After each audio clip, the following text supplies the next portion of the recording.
Geda gedi geda oh.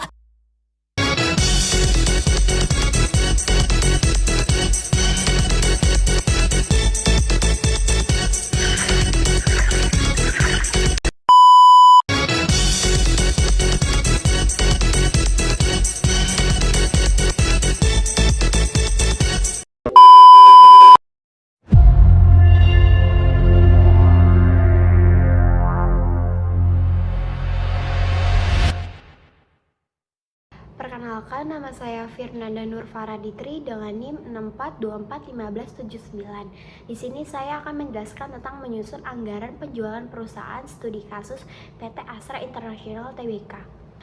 Pendahuluan, PT Astra International Tbk merupakan salah satu perusahaan besar di Indonesia yang memiliki peran penting dalam perkembangan sebagai sektor industri, terutama otomotif.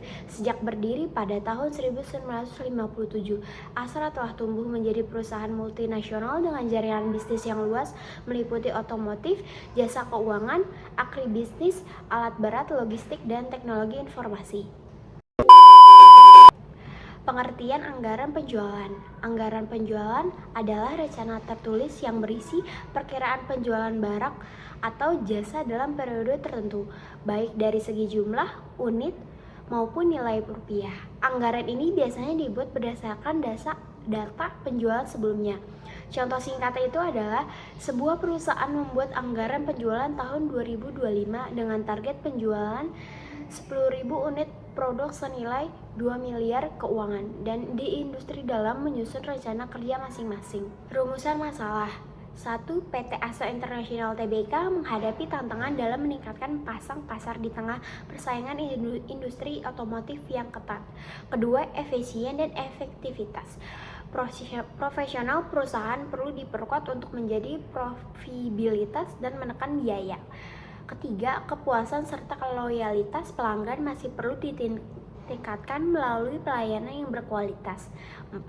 PT Astra International Tbk harus mampu beradaptasi terhadap perusahaan teknologi dan pasar dinamis. Perkenalkan, nama saya Yasmina Petrianti Rama, NIM saya 64241306. Di sini saya akan menjelaskan tentang tujuan penelitian. Tujuan penelitian ini adalah untuk memahami bagaimana proses penyusunan anggaran penjualan dilakukan oleh PT Astra International Tbk, serta menilai seberapa besar pengaruh modal kerja dan likuiditas terhadap tingkat probabilitas perusahaan. Melalui penelitian ini diharapkan dapat diketahui hubungan antara kemampuan perusahaan dalam mengelola keuangan dengan hasil penjualan yang dicapai. Selain itu, penelitian ini juga bertujuan untuk melihat sejauh mana anggaran perusahaan berperan sebagai alat perencanaan dan pengendahuluan agar perusahaan dapat mencapai target yang telah ditetapkan. Selanjutnya itu, secara umumnya penelitian ini memiliki 3 tujuan utama. 1. Menganalisis hubungan antara modal kerja dan profitabilitas di PT Astra International Tbk. Yang kedua, mengetahui pengaruh likuiditas terhadap profitabilitas perusahaan. Yang ketiga, menilai hubungan simultan antara modal kerja dan likuiditas terhadap profitabilitas sehingga dapat menjadi dasar bagi manajemen dalam mengambil keputusan keuangan yang lebih efektif di masa depan. Selanjutnya, manfaat dari penelitian ini. Penelitian ini memberikan beberapa manfaat yang berguna bagi berbagai pihak, yaitu 1. Bagi perusahaan, hasil penelitian dapat menjadi bahan evaluasi dan pertimbangan dalam pengambilan keputusan keuangan.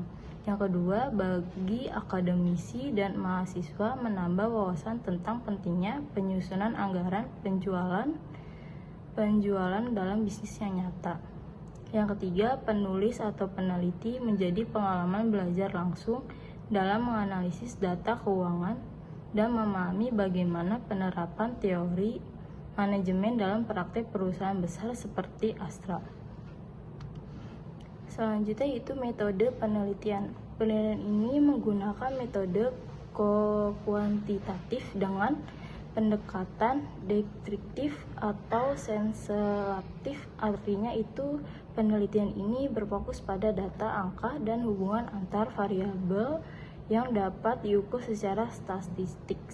Langkah-langkahnya itu meliputi satu jenis penelitian menggunakan pendekatan antideskriptif, menjelaskan fenomena yang terjadi, dan asosiatif, melihat hubungan antar variabel. Yang kedua itu teknik pengumpulan data melalui observasi langsung terhadap kegiatan perusahaan ini dan dokumentasi dari laporan keuangan, situs resmi, dan sumber beraturan terkait.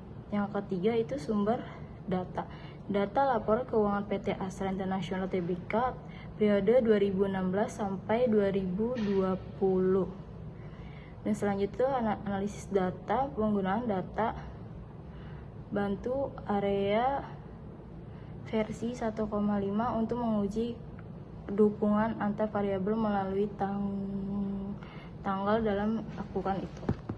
Itu ada profil dari Astra International Tbk. PT Astra International Tbk merupakan salah satu perusahaan multinasional terbesar di Indonesia yang berdiri pada 20 Februari 1957 di Bandung. Awalnya Astra bergerak di bidang ekspor hasil bumi, namun kini berkembang menjadi grup perusahaan multisektor yang memiliki peran penting dalam perekonomian nasional.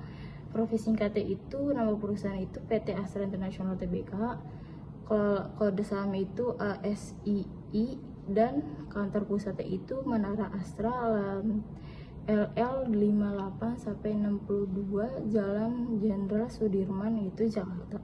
Bidang usahanya itu seperti otomotif, jasa keuangan, agribisnis dan alat berat, serta infrastruktur logistik dan teknologi informasi. Sahamnya terdaftar di PT Berasa itu Indonesia sejak 1990. Perkenalkan, nama saya Andreas Christian dengan NIM 64241512. Di sini saya akan menjelaskan tentang tantangan dan peluang PT Astra International Tbk. Tantangan, persaingan yang ketat di industri otomotif dari merek global maupun lokal. Fluktuasi nilai tukar rupiah yang mempengaruhi biaya impor komponen. Perubahan preferensi konsumen melalui kendaraan listrik atau EV, ketidakpastian ekonomi global yang berdampak pada daya beli masyarakat. Peluang, pertumbuhan kelas menengah di Indonesia yang meningkatkan permintaan mobil dan motor, dukungan pemerintah terhadap industri otomotif dan kendaraan ramah lingkungan, potensi besar di sektor agribisnis, logistik, dan teknologi digital. Peluang ekspansi bisnis ke sektor energi terbarukan. Dengan memahami tantangan dan peluang ini, Astra dapat menentukan arah strategi bisnis yang lebih adaptif dan berkelanjutan. Struktur organisasi perusahaan. Bentuk struktur menggunakan struktur organisasi divisional, yaitu pembagian berdasarkan produk dan fungsi. Yang kedua, susunan utama. Yang pertama, Dewan Komisaris dan Direksi bertugas memantau, mengevaluasi, dan menentukan arah kebijakan perusahaan. Yang kedua, CEO menjadi pemimpin utama yang mengkoordinasikan seluruh unit bisnis. Yang ketiga, Corporate Foundation and Corporate Operation, bidang keuangan, hukum, SDM, TI, audit, dan perencanaan. Yang keempat, Group of Business mengelola sektor otomotif, agribisnis, alat berat, dan jasa keuangan, infrastruktur, dan teknologi informasi. Yang kelima, Yayasan Astra mengelola kegiatan CRS di bidang pendidikan, kesehatan, dan lingkungan. Strategi perusahaan. Untuk mencapai visi dan misinya, PT Astra International Tbk menerapkan beberapa strategi bisnis utama, yaitu yang pertama, Customer Relationship Management atau CRM, membangun dan menjaga hubungan baik dengan pelanggan melalui pelayanan yang prima. Yang kedua, inovasi produk dan teknologi, mengembangkan produk baru termasuk kendaraan listrik agar tetap kompetitif di pasar global. Yang ketiga, meningkatkan kualitas SDM, memberikan pelatihan dan pengembangan kepada karyawan agar mampu menghadapi tantangan industri modern.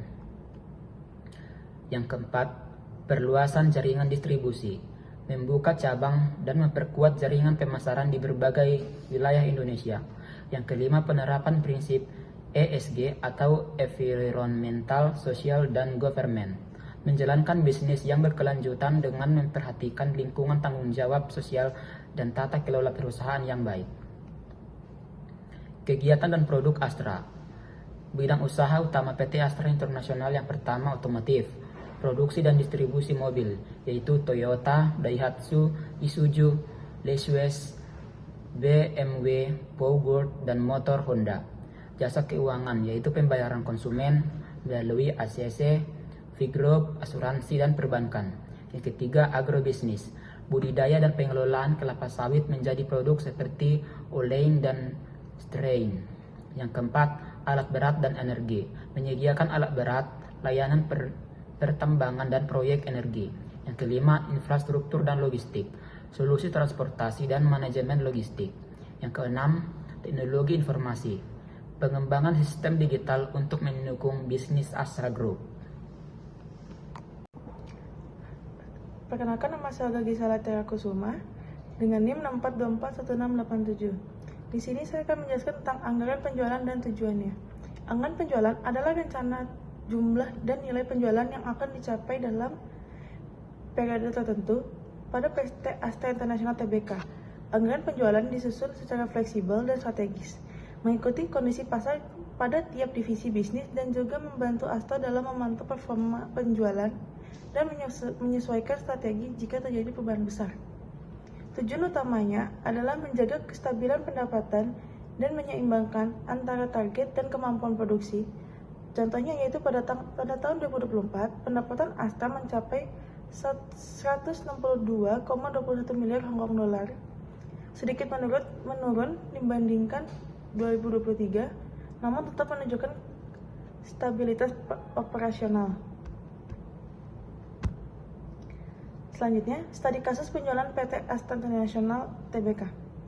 Studi kasus dari PT Astra Internasional Tbk yaitu diantaranya: pertama, penurunan penjualan mobil yaitu daya beli masyarakat melemah dan target penjualan tidak tercapai.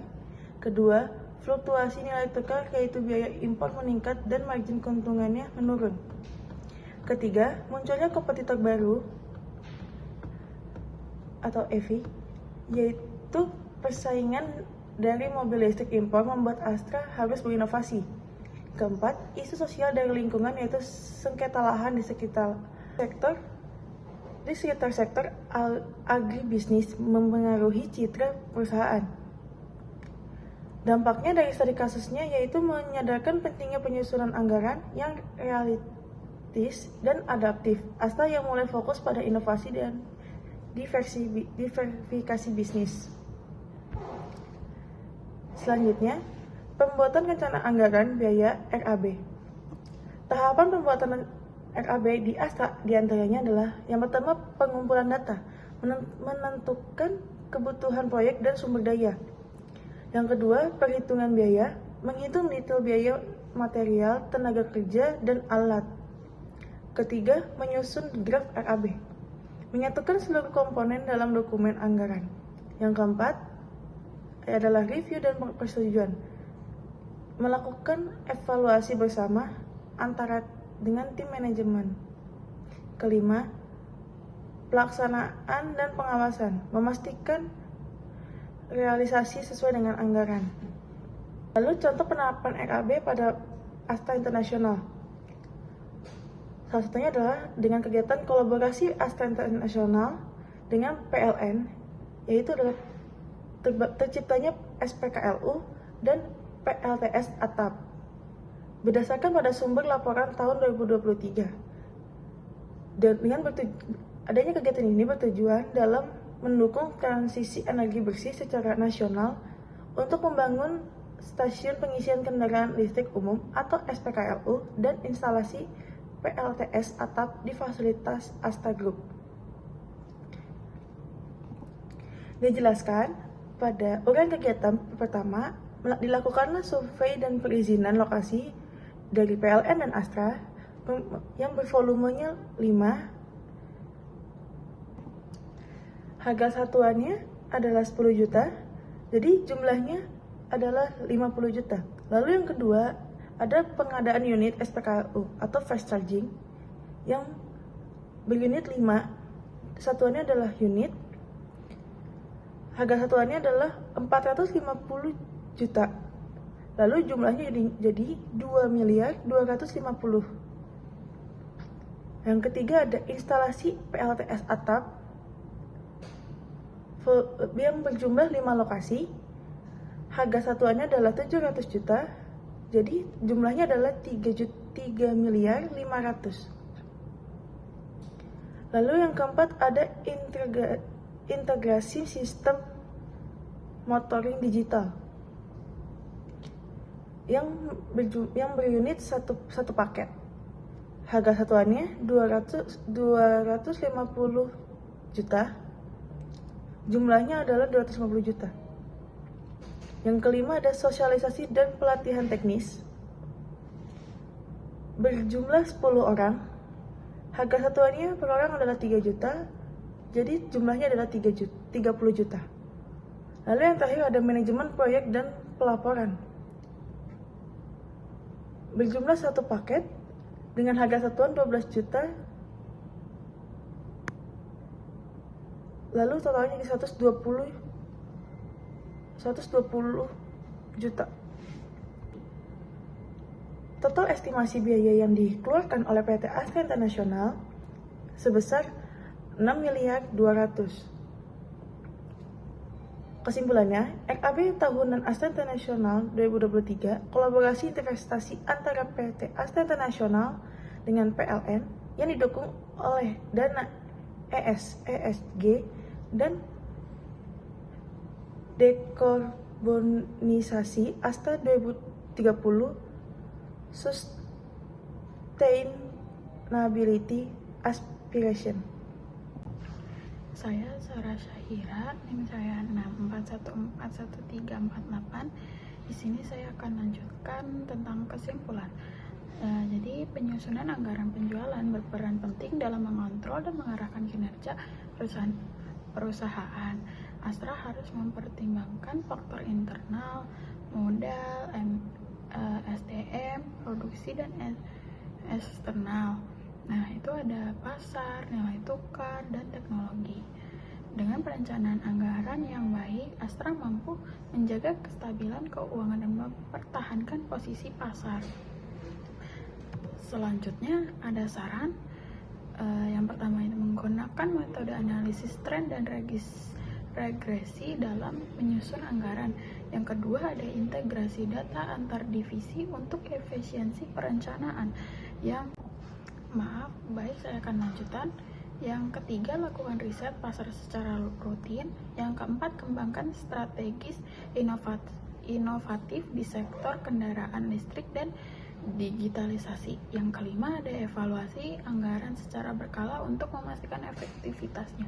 Baik, sekian dari kami. Mohon maaf jika ada salah. Assalamualaikum warahmatullahi wabarakatuh.